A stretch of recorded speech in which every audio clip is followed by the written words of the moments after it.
para os pais, para os filhos. É um dia de comemoração, um dia importante para nós. E eu vou dar continuidade hoje ao nosso estudo que nós temos feito ao longo dessas semanas. Nós temos falado sobre o fruto do Espírito. Fruto do Espírito, então, como nós temos falado, é essa ação poderosa, a presença gloriosa do Espírito Santo na nossa vida, que gera em nós algumas mudanças no nosso caráter. Muda a gente de dentro para fora. E a obra grandiosa do Espírito Santo é nos tornar cada dia mais parecidos com Jesus. Cada dia mais amorosos como Jesus. Cada dia mais pacientes como Jesus. Obrigada. Cada vez mais benignos, cada vez mais bondosos como Jesus. E também o propósito de Deus é fazer de nós pessoas cheias de fé, cheias de fidelidade. E eu convido você hoje a falarmos e pensarmos um pouco o quanto o Espírito Santo tem gerado fé nos nossos corações. Se você sair por aí e sair perguntando para as pessoas se elas têm fé, dificilmente uma pessoa vai falar que não tem fé. Fé é uma palavra universal, a fé é uma palavra poderosa. Tem gente com fé tatuada, camiseta de fé. A gente entende que a fé é algo que todo mundo tem. Dificilmente alguém vai falar que não tem fé. A questão é no que nós temos depositado a nossa fé. Que tipo de fé que nós temos? Que fé é essa? Da onde vem essa fé? Essa fé vem de alguma convicção, vem de alguma cultura, vem de alguma orientação? Essa fé é uma fé genuína, sobrenatural, gerada pelo Espírito de Deus. A fé, nós temos entendido pela palavra, que é uma firme persuasão, é uma convicção, é uma crença na verdade. Talvez você leia Gálatas 5, 23, você vai ver que às vezes o texto fala de fé, outras vezes o texto fala de fidelidade, e essas palavras têm sido usadas de uma forma bastante indistinta, mas nós entendemos que a fé é esse dom de Deus, que nos faz crer em algo que a gente ainda não vê, algo que a gente espera, e a base disso está em Hebreus 11:1, que fala: a fé é a certeza das coisas que se esperam e a convicção de fatos que não se veem. Fé é a certeza das coisas que se esperam. Pensa um minuto no que você espera. Pensa um minuto no que você tem esperado e aguardado. Você tem essa certeza. Você tem convicção disso que você não pode ver. Isso é a fé. E a fidelidade vai ser a forma com que essa fé nos leva a agir, com que essa fé nos conduz. Essa fé poderosa em Deus faz com que a gente haja com fidelidade. E apesar da gente ter fé num monte de coisas hoje, a palavra oriunda de fé muitas vezes descreve Deus também no Antigo Testamento como sendo essa firmeza, essa segurança, essa certeza, esse norte que conduz a nossa vida. E hoje, então, nós precisamos parar um minuto para pensar, para meditarmos em como vai a nossa fé. Como está a nossa fé? Como que nós somos conhecidos? A gente é conhecido como uma pessoa de fé. A gente é a pessoa que crê, que nem o Gilberto diz, fala que andar com fé eu vou porque a fé não costuma falhar. Será que a fé, a gente carrega ela mais como uma atitude religiosa, uma palavra religiosa, ou a gente tem isso sendo gerado pelo Espírito Santo de uma forma vívida em nossos corações? Eu vou pedir ajuda de um texto muito conhecido de todos nós, talvez o mais conhecido sobre fé, que está lá em Mateus 14, 22 a 33. E antes da gente falar desse momento onde Jesus anda sobre as águas e convida Pedro a andar sobre as águas com ele, eu preciso te dar um contexto. O que aconteceu antes desse evento para que a gente pudesse chegar aqui? Em Pedro andando sobre as águas. O contexto é que 5.000 homens haviam percorrido aí 15 quilômetros ao redor do mar, do norte do mar da Galileia, para se encontrar com Jesus. E Jesus, no meio daquela multidão, porque eram 5.000 homens e aproximadamente 15.000 pessoas, teve compaixão dessas pessoas e ele falava das coisas do reino, encantava aquelas pessoas, curava os doentes e as pessoas não quiseram ir embora. E vai chegando a noite, aquele estômago daquela multidão começa a roncar, e no meio daquelas pessoas, os discípulos têm uma brilhante ideia: mestre, vamos mandar todo mundo embora, porque o pessoal está com fome. Vamos despedir desse pessoal, e está todo mundo, são 15.000 pessoas. Às vezes a gente vai fazer um almoço aqui para 80 pessoas, pensa a dor de cabeça que é. Agora Jesus estava com 15.000 pessoas ouvindo ele, e aí eles tiveram um grande momento, um grande ápice, a história que você também conhece, da multiplicação dos pães, onde, por causa de um menino generoso que tinha os seus 5 pães e os seus 2 peixinhos, e os entregou nas mãos do mestre para abençoar essas pessoas, todos ficaram alimentados, de forma a sobrar ainda 12 cestos.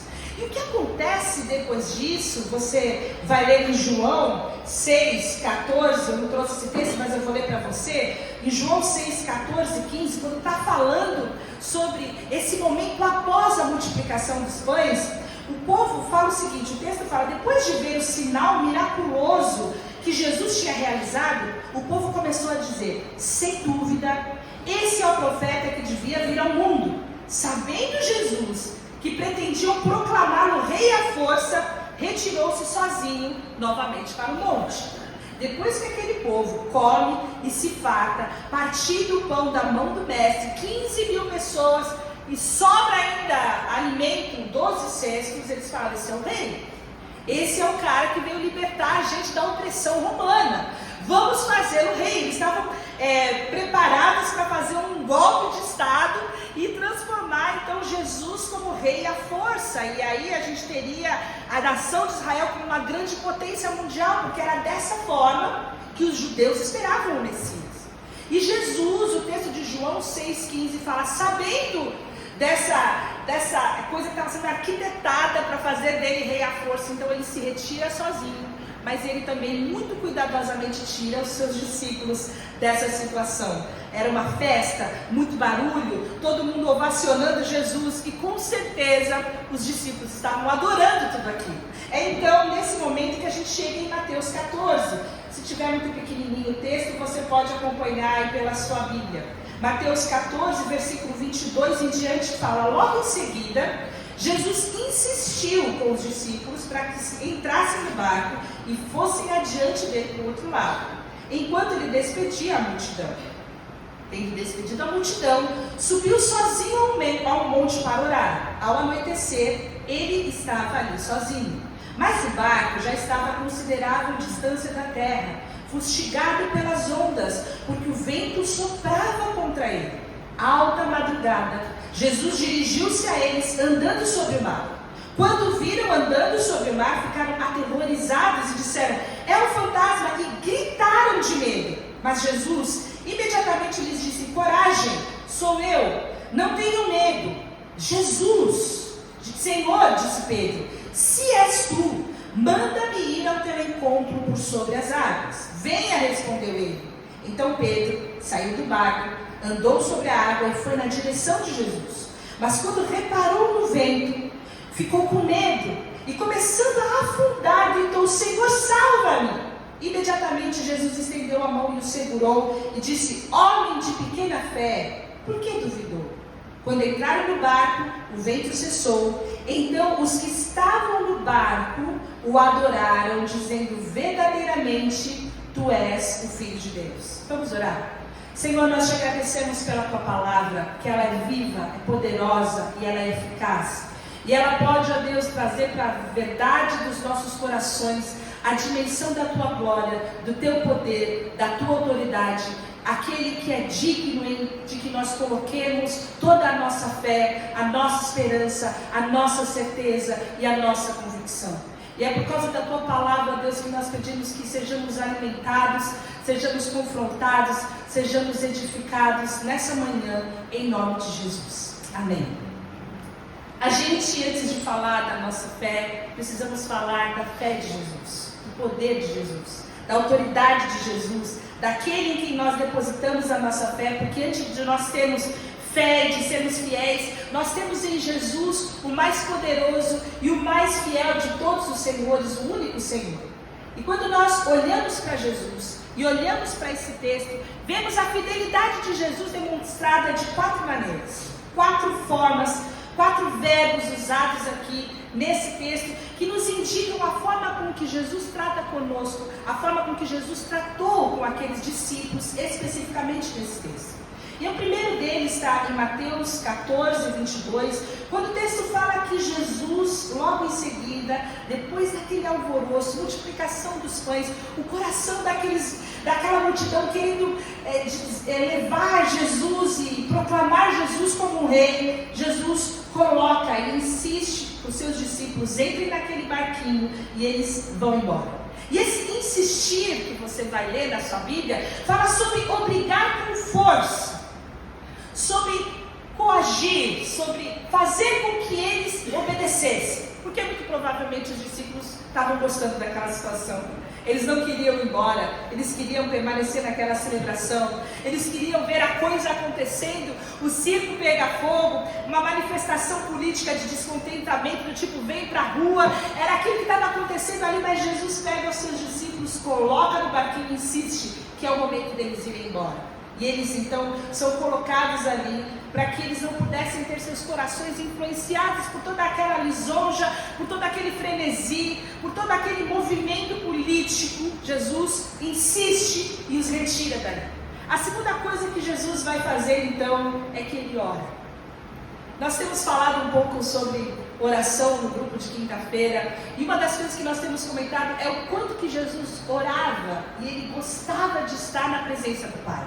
Você vai ler isso por todo o Evangelho, Jesus se retirando, Jesus tendo uma necessidade de estar sozinho com o Pai, porque ele orava em todo o tempo, mas em alguns momentos ele precisava se retirar para estar sozinho com o Pai. E aqui nós vemos várias razões pelo qual Jesus pode ter orado, não só por ansiar um momento, um tempo com Deus, mas também porque possivelmente ele estava enfrentando o mesmo tipo de tentação que ele já tinha enfrentado quando o Satanás o tentou a chegar ao trono sem a cruz, a fazer um pequeno atalho, a usar o seu poder miraculoso para ganhar seguidores, a pegar o caminho da glória, sem que naquele caminho de glória houvesse nenhum tipo de sofrimento.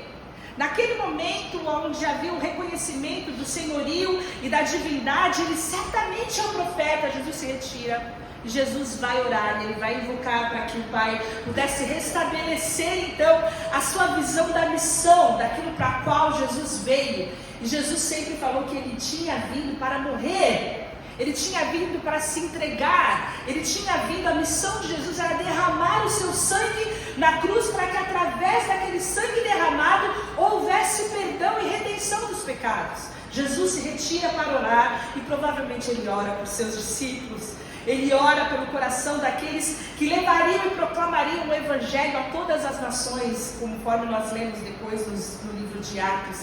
E Jesus tem um tempo de oração. Depois também Jesus se importa. No versículo 24 fala que o barco estava a vários quilômetros da costa, e ele estava sendo atingido, fustigado pelo vento e pelas ondas. O mar da Galileia costuma ser um mar calmo, 22 km por 11, o mar normalmente calmo, mas tem uma montanha, uma formação de montanhas que faz um corredor de vento, e muitas vezes as tempestades elas aconteciam de uma forma muito grande, muito poderosa ali. E é nesse momento que Jesus envia os seus discípulos, insiste que eles estejam ali, naquele barco, no meio do mar da Galileia, no momento em que viria uma imensa tempestade, e aqueles discípulos, muitos deles eram marinheiros, extremamente acostumados com tempestades e com o manejo do barco no mar, mas o texto fala que eles estavam aterrorizados. Havia uma tempestade muito poderosa sendo formada ali, assim como existem tempestades nas nossas vidas também. Assim como existem momentos das nossas vidas que nós também estamos absolutamente sobrecarregados. Parece que o vento balança a nossa alma, a nossa mente, a nossa vida. Situações acontecem sobre nós como ondas e a gente fica numa situação sem saber como nós vamos nos livrar dali. Existem dois tipos de tempestades que acontecem sobre nós.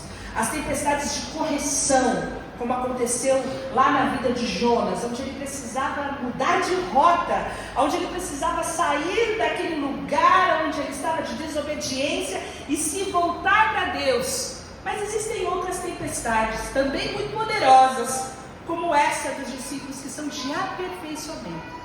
Quando Deus se manifesta nas nossas vidas e permite que as situações venham sobre nós, porque Ele quer mudar o nosso caráter, Ele quer nos aprofundar na nossa dependência dEle, Ele quer gerar em nós a verdadeira fidelidade, a verdadeira fé.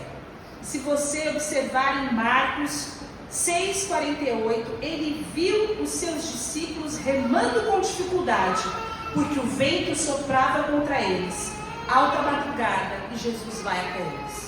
Jesus viu a situação, aquela remada cansativa, eles já desistindo, e Jesus se importa com eles. Jesus os envia para a tempestade, mas Ele também se importa com eles. Então, essa é a última manifestação do grande poder de Deus, porque Ele não só envia, ora e se importa, mas o texto fala que Ele vai até eles. Ele vem. Versículo 27 fala que Ele veio até eles. E quando Jesus procurava os seus discípulos, e Ele esteve longe dos seus discípulos por 9 horas, porque Ele os despediu antes do anoitecer, e a alta madrugada eram 3 horas da manhã. Para você entender o tamanho daquela tempestade, o quanto que eles já estavam lutando há muitas horas contra aquelas ondas e aqueles ventos. E esse momento, antes deles irem a pico, Jesus aparece, e Ele aparece para eles no momento mais escuro, no momento mais tenebroso, na alta madrugada. E assim também nas nossas vidas. Por mais que a gente, no momento das nossas aflições, no momento das nossas angústias, no momento da adversidade que vem sobre nós, e a gente pensa que a gente não vai conseguir, que a gente está desistindo, é nesse momento, no momento mais escuro das nossas vidas, quando nós estamos com muito medo e cansados, e entregando os pontos, que Jesus aparece. E aí o texto fala que quando Jesus apareceu, eles tiveram muito medo, eles se assustaram. Na verdade é interessante que o texto fala que eles gritaram de medo. Você consegue imaginar essa cena? Eles viram um homem andando sobre as águas e gritaram: é um fantasma! Eles estavam com muito medo, e aí eles veem e percebem quando Jesus fala: olha, sou eu que estou aqui. E eu não sei se você já teve alguma situação de muito medo na sua vida, uma situação onde você não consegue ver mais uma solução para o seu problema, mas é nesse momento em que Jesus vem para transformar toda a situação. Jesus vem para assumir todo o controle, e Ele vem para revelar o seu amor, e Ele chega para o nosso coração falando para nós: não temas.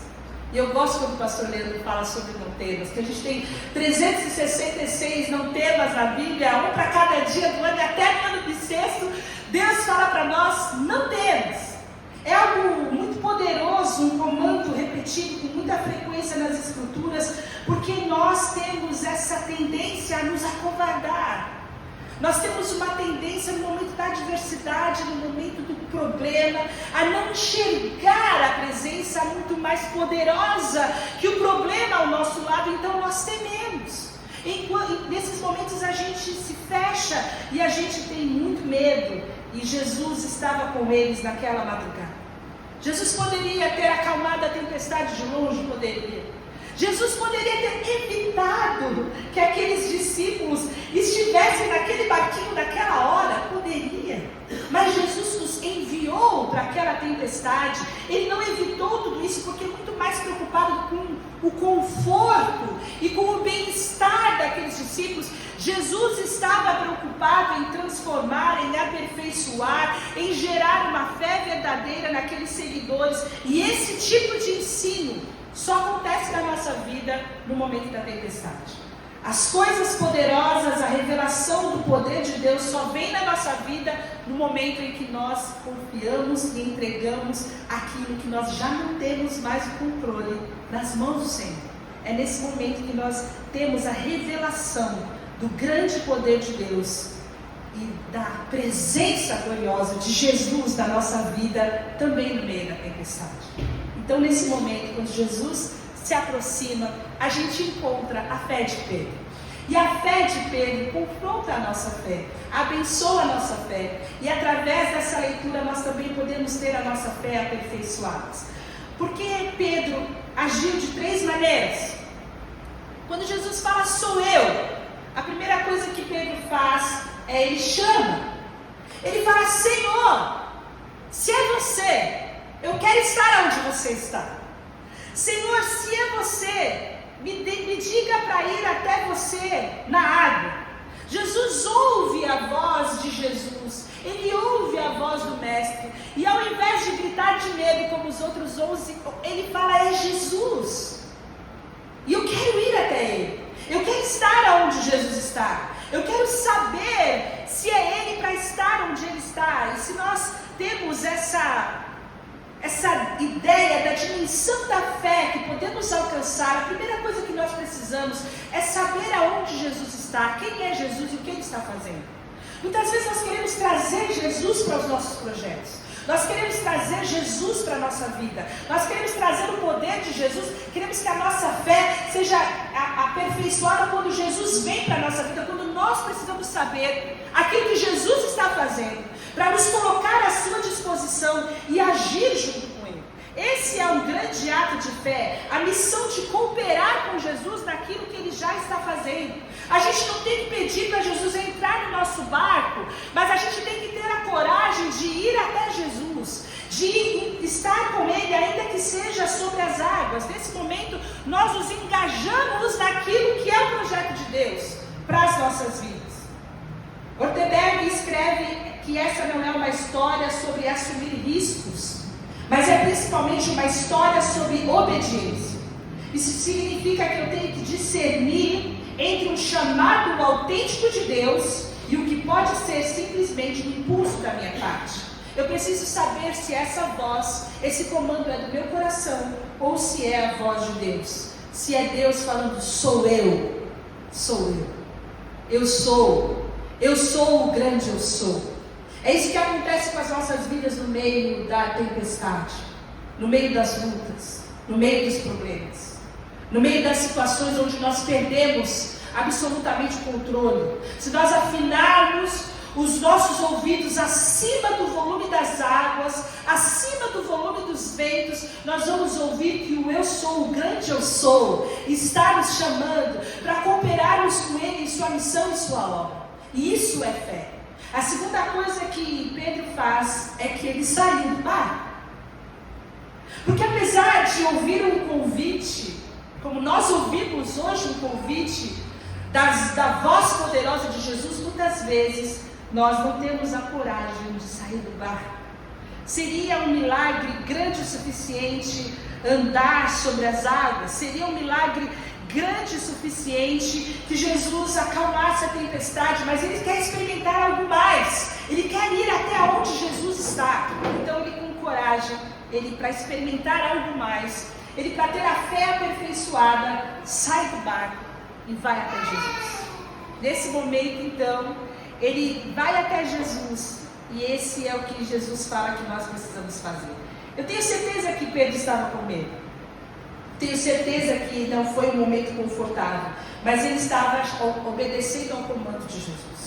O medo vai sempre estar ali, a questão é como que nós vamos lidar com ele. Se a voz de Jesus vai ser mais poderosa para suplantar o nosso medo, e a gente transformar o nosso medo em fé, e experimentar o novo que Deus tem proposto para nós, ou se nós vamos nos acovardar e permanecer para sempre no barco. E Pedro estava ali, experimentando a alegria de andar sobre as águas, quando havia 11 homens gritando e morrendo de medo dentro do barco. Havia um homem disposto a andar até Jesus, a ouvir a voz de Jesus, a ouvir o vem de Jesus e experimentar algo novo e ter a fé aperfeiçoada. Nessa batalha entre o medo e a fé, nós podemos estar imobilizados ou nós podemos sair do barco e experimentar algo novo de Deus. Mas por último, nós vemos Pedro gritando. E aqui muita gente castiga demais Pedro. Porque ele vai ouvir ao final dessa situação uma expressão: poxa, Pedro, por que você duvidou? Está vendo? Pedro duvidou? Pedro estava andando sobre as águas, como é que ele afunda? Que loucura é essa? A gente vê no texto que o Pedro começa a andar, o versículo 30 fala que ele começou a afundar depois de estar andando, porque ele tirou os olhos de Jesus e ele começou a se concentrar no vento e nas ondas. Ele começa a sua jornada sobre as águas, mas algo o impede de completar a missão de chegar em Jesus. Ele tira os olhos de Jesus, que era o alvo, e coloca os olhos no vento, nas ondas e na tempestade. E aí o medo, na luta, na confrontação do medo e da fé, o medo sufocou a fé. Porque em algum momento Pedro tirou os olhos de Jesus. Pedro em algum momento colocou os olhos nas lutas, colocou os olhos nas dificuldades. E Pedro só tinha uma chance de continuar andando sobre as águas, que era manter os seus olhos em Jesus. Ele não tinha poder, ele não tinha autoridade, ele de fato era alguém muito surreal, muito corajoso, que enfrentou a grande batalha de sair do barco e andar no meio da tempestade. Vocês não podem se esquecer que as águas ainda não estavam calmas e nem tranquilas. Ele está andando no meio da tempestade sobre as águas. Mas em algum momento esse Pedro acha que ele pode continuar andando sem olhar para Jesus. Isso nos faz pensar que muitas vezes nós buscamos forças em nós mesmos. Nós temos até uma determinada coragem de querer mudar o nosso destino, de querer mudar a nossa história, de pôr um ponto final, um basta em algumas situações das nossas vidas, e nós vamos às vezes até com a força, a energia da palavra de Deus, mas nós desistimos e afundamos quando nós tiramos os nossos olhos de Jesus. Existem inúmeros cursos e mentores e pessoas que vão falar com muita propriedade que você tem que acreditar em você, que há força em você, que há um poder em você que vai fazer com que você alcance os seus objetivos, mas isso é até o vento bater forte. Na hora que o vento bate forte, na hora que a grande onda vem sobre você, não há nenhuma outra força suficiente para te manter de pé, se não for a força da fé em Cristo Jesus. É Cristo Jesus que nos sustenta. As ondas virão, o vento virá. Jesus nunca proclamou e nem prometeu para nós águas calmas e águas tranquilas. Ele falou: olha, no mundo vocês vão ter aflições, no mundo vocês vão ter tempestades. A única coisa que faz com que a gente permaneça com bom ânimo é olhar para Jesus. E a única coisa que fez com que Pedro afundasse, o texto bíblico fala, é que ele deixa de olhar para Jesus e olha para as ondas. Nós precisamos focar em Jesus. A nossa fé, ela é firmada em Cristo Jesus, que é o autor da nossa fé. É Ele quem nos mantém de pé. Você vai ver em Neemias que os construtores dos muros fizeram algo semelhante.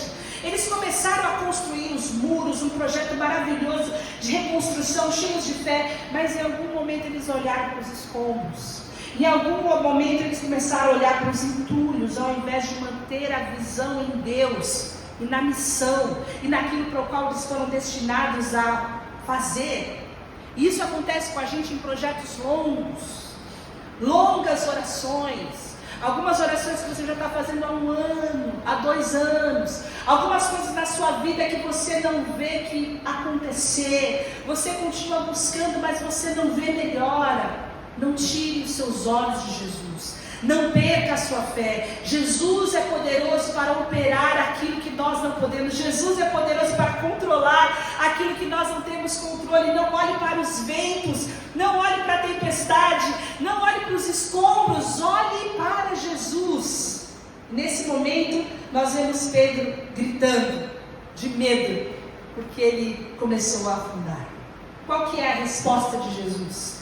A resposta de Jesus para Pedro, a resposta de Jesus para nós, que estamos afundando muitas vezes, que a gente já desistiu, situações e tempestades que a gente já deixou o barquinho ir a pique, porque a nossa fé já ficou uma fé muito fracassada, a gente só consegue olhar para os ventos, e a gente não consegue mais contemplar a Jesus o Todo-Poderoso que permanece sobre as águas. A resposta de Jesus, e é muito lindo isso que acontece, porque enquanto Pedro tirava os olhos de Jesus e começou a afundar, ele no versículo 30 clama: Senhor, salva! Senhor, me salva! E às vezes a gente espera muito tempo para gritar e clamar o nome de Jesus. Muito tempo. A gente deixa que a água ela entre nos nossos pulmões e a gente vai perdendo a força. E quantos, por falta de fé, não perdem a presença de Jesus, porque vão lá para baixo d'água e ficam distantes e sucumbidos, sem ar, sem fôlego. Pedro, quando começa a afundar, clama o nome de Jesus. O versículo 31 fala que Jesus imediatamente estendeu a mão e o pegou. Sabe por quê, irmãos? Porque se você reparar bem no momento que você clamar, Jesus está do seu lado. Jesus não veio ao encontro de Pedro. Pedro afundou do lado de Jesus. Jesus estendeu a mão. E às vezes nós estamos sucumbindo na presença de Jesus. Basta que a gente eleve os nossos olhos e ao olhar para Jesus, nós não seremos confundidos, diz Hebreus. Nós somos confundidos, nós ficamos perdidos, porque nós ficamos com a nossa mente, o nosso coração atolado por causa dos problemas, por causa da ansiedade. Pensamentos repetitivos que dominam a nossa mente, medos que dominam a nossa mente. Uma vida conturbada, ao invés de ser uma vida cheia de fé, desfrutando da presença de Jesus. Mas a primeira coisa maravilhosa que a gente vê nessa manhã é que ao clamar o nome de Jesus, Ele estará sempre presente para nos estender as mãos. Ele estará sempre presente. Se você conseguir, no meio da sua angústia, da sua dificuldade, elevar os seus olhos para os montes, você vai ver de onde é que vem o seu socorro. O seu socorro vem do Senhor, que fez o céu e a terra. O nosso socorro vem daquele que controla os mares e os ventos. Ele tem o controle sobre todas as situações e Ele é poderoso para intervir na nossa história. Esse é o Senhor a quem servimos. E é por isso que a primeira coisa que Jesus faz com Pedro é que Ele o resgata. E agora Pedro, ele não teve somente a glória de andar sobre as águas, mas ele tem a alegria de ser resgatado e levantado por Jesus no momento da necessidade. É para isso que a gente é levado muitas vezes para a tempestade, para conhecer o amor, a graça, a misericórdia e o poder de Deus. A segunda coisa que a gente vê é que Jesus repreende Pedro, porque embora ele tenha sido alguém muito poderoso, em algum momento ele teve pouca fé. Veja, irmãos, pouca fé é muito melhor do que nenhuma fé. Pedro é repreendido porque ele teve pouca fé, e a pouca fé que ele teve fez com que ele andasse sobre as águas no meio da tempestade. A pouca fé que ele teve foi suficiente para que ele ouvisse o comando de Jesus: vem! E ele foi, e ele saiu do barco, e ele rompeu com todas as possibilidades de conforto e foi até Jesus. Mas o que acontece é que a nossa fé, quando é pouca, faz com que a gente sucumba no meio do caminho. Os nossos caldos, nossas situações de distanciamento de Deus vêm muitas vezes porque a gente não percebe que Jesus está com a gente na água e a gente duvida. Então Jesus, em terceiro lugar, restaura Pedro e coloca então Pedro em uma posição onde ele pode crescer espiritualmente. Porque é para isso que serve a tempestade. Para que a nossa fé seja aumentada, para que nós sejamos aperfeiçoados. É para isso que servem as adversidades, para que a gente possa encarar, às vezes, um problema que a gente tem de caráter, às vezes um problema que a gente tem de ressentimento, às vezes uma dificuldade que a gente tem de perdoar, às vezes uma dificuldade que a gente tem de amar. São tempestades na vida que vêm para que sejamos transformados e para que a gente olhe para Jesus e reconheça nele o nosso único e suficiente Senhor. Como que nós estamos no meio da tempestade? Nós estamos vendo aquilo que está nos acometendo, nós estamos presos e perdidos, buscando conforto dentro do barco. Quais são então os resultados? Os resultados desse momento poderoso que Pedro encontra junto com Jesus ali sobre as águas. O texto sagrado fala no versículo 32, isso é muito legal. que Jesus entra no barco. Depois da vida de Pedro ser transformada com esse evento surreal, que é um evento onde a fé dele é aumentada e ele anda sobre as águas, e ele experimenta a alegria de ser restaurado, de ser sustentado por Jesus no momento do medo, a gente vê que Jesus começa a restaurar a paz no coração daqueles outros 11 discípulos. É o momento onde Jesus acalma a tempestade. Jesus acalma a tempestade, mesmo aqueles que não tiveram coragem de sair do barco, são abençoados com a poderosa presença de Jesus. Mas há algo fantástico aqui, porque o versículo seguinte fala que os discípulos se curvam e os discípulos começam a adorar Jesus. Os discípulos que experimentaram todo esse movimento durante esse encontro com Jesus, eles o adoram. E eles viram Jesus alimentar mais de 15 mil pessoas. Esses discípulos viram Jesus andar sobre as águas. Eles o ouviram declarar: eu sou o grande eu sou. Eles viram Pedro fazer algo absolutamente impossível. Eles viram como Jesus salvou Pedro. E eles viram como o vento diminuiu, como Jesus foi poderoso para controlar toda aquela tempestade. É por isso que então eles falam verdadeiramente, versículo 33, tu és o Filho de Deus. E esse é o momento e a verdadeira adoração que Jesus quer gerar nos seus discípulos. Porque até então aqueles discípulos estavam muito preocupados em que Jesus tivesse um reconhecimento material, Jesus tivesse um reconhecimento político, Jesus tivesse um reconhecimento ali como um rei soberano, de uma ascensão e poder entre os homens, mas Jesus estava aqui para revelar o grande poder de Deus. E é dessa forma que Jesus quer ser adorado nas nossas vidas, não por nos conceder coisas materiais, irmãos, mas por nós podermos contemplar o poder de Deus nas nossas vidas. O grande poder de Deus que tira a gente do medo, que transforma a gente em pessoas cheias de fé, que a gente é assistido e abençoado no momento de angústia, quando Jesus nos resgata e nos levanta e nos traz e permite que a gente desfrute da alegria da sua presença. É nesse momento que nós conhecemos o grande poder de Deus. Às vezes nós ficamos buscando apenas as coisas materiais, mas o grande louvor, a verdadeira adoração, ela acontece no nosso coração quando nós vemos a Jesus como o nosso único e suficiente Senhor. Ele é o Filho de Deus. E o que Ele quer gerar nas nossas vidas são coisas espirituais.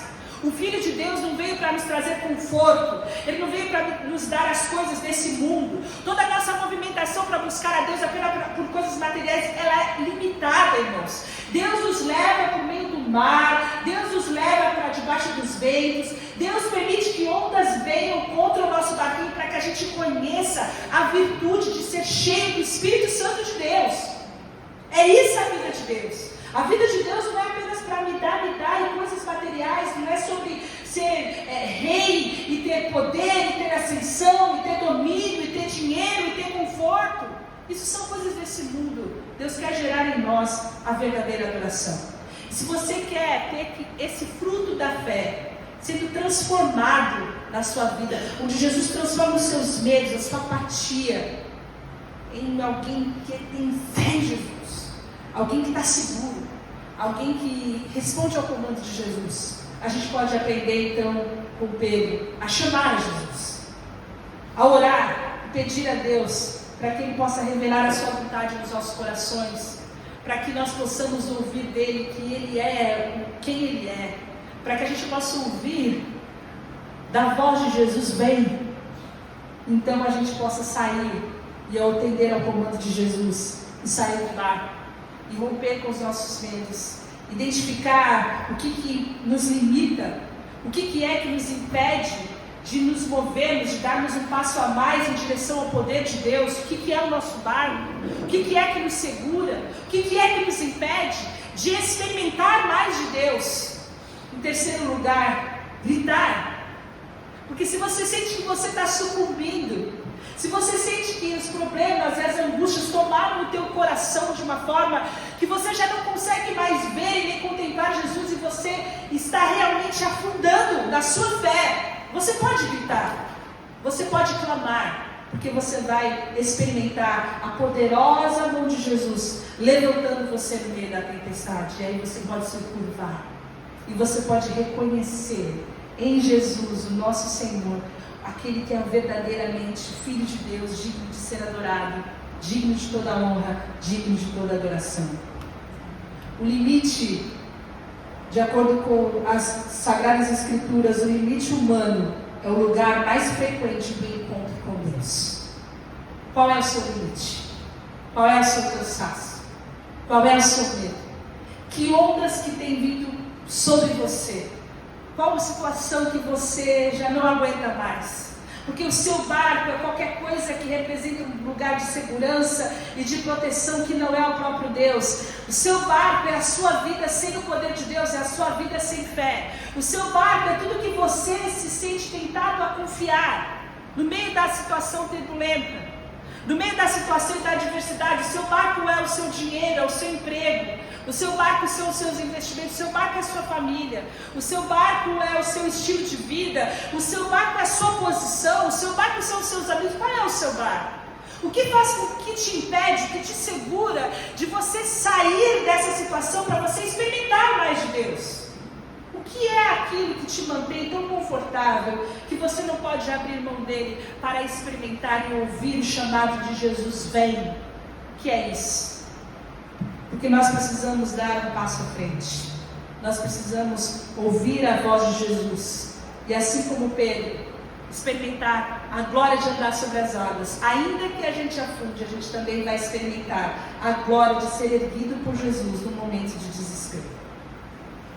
O chamado de Jesus é para nós andarmos um pouco mais adiante. É de nós termos uma fé mais dinâmica, mais poderosa. Da gente experimentar o sobrenatural de Deus nas nossas vidas. A palavra de Deus fala que a gente precisa buscar as coisas que são do alto, que é o lugar onde Cristo está assentado. Não podemos nos conformar e apenas buscar as coisas que são daqui da terra. É nesse momento quando nós começamos a buscar mais de Deus, quando nós saímos do nosso lugar de conforto, que nós podemos viver essa dinâmica da fé, que é a fé abundante, a fé como fruto do Espírito da nossa vida. Por isso que o chamado de Jesus para nós é que a gente saia do barco, que a gente ouça os seus comandos, que a gente viva uma vida de obediência, que a gente viva uma vida rompendo com os nossos confortos, com o nosso lugar de segurança, para experimentar mais dele e ter em nossa vida gerado o fruto do Espírito. Ouça a voz do Espírito Santo. Ouça o chamado daquele que é o grande eu sou, e você nunca vai andar sobre as águas se você continuar no barco. Meu desejo é que o Espírito Santo revele no seu coração que lugar de conforto na sua vida que tem impedido de você experimentar mais de Deus. Qual é o lugar na sua vida que você, mesmo ouvindo o comando de Jesus Cristo, você prefere permanecer do que se mover? Que lugar é esse que faz com que você tenha tanto medo de experimentar mais de Deus? Porque você sabe que a sua vida vai ser absolutamente transformada se você permitir que Jesus chegue perto de você. O que você quer manter como vida velha, que você não quer o renovo de Deus, que você não quer experimentar como certeza essas coisas que a gente não vê, e como convicção essas coisas que a gente espera? Eu espero que o Espírito Santo revele no seu coração, para que você dê um passo fora do barco, para que você possa andar com Jesus sobre as águas, para que você possa experimentar a poderosa mão de Jesus no momento em que eventualmente você sucumbir. Porque há uma única certeza que nós temos, que Jesus está presente tanto no barco quanto fora dele. Mas a nossa fé só vai ser aperfeiçoada se a gente tiver coragem de ouvir com coragem a voz e o comando de Jesus. E eu espero que esse fruto amadureça na sua vida, amadureça no seu coração, porque o fruto do Espírito Santo é fé. Em nome de Jesus, vamos orar. Senhor, nós colocamos na nossa vida os nossos medos, as nossas tempestades.